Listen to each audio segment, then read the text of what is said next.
Chronic subdural haematoma കൂടുതൽ പ്രായമുള്ളവരിൽ കാണപ്പെടുന്ന ഒരു അസുഖമാണ്.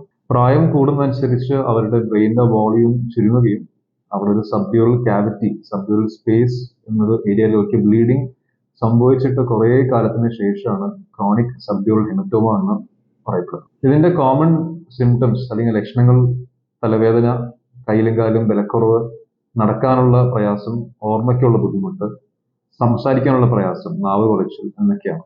ഇത് കണ്ടുപിടിക്കുന്നത് ഒരു CT സ്കാൻ തലേന്റെ അല്ലെങ്കിൽ MRI ബ്രെയിൻ ചെയ്തിട്ടാണ്.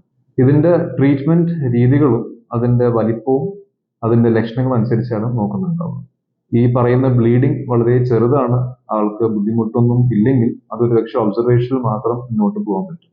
പക്ഷെ ഇതിന്റെ അളവ് നല്ലോണം കൂടുതലാണ്. അത് കാരണം ഈ മുകളിൽ പറഞ്ഞ ലക്ഷണങ്ങൾ, തലവേദന, കൈകൾ ബലക്കുറവ് എന്നിവ ലക്ഷണം ഉണ്ടാക്കുവാണെങ്കിൽ അതൊരു പക്ഷെ സർജറിയിലൂടെ അത് നീക്കം ചെയ്യേണ്ടി വരും.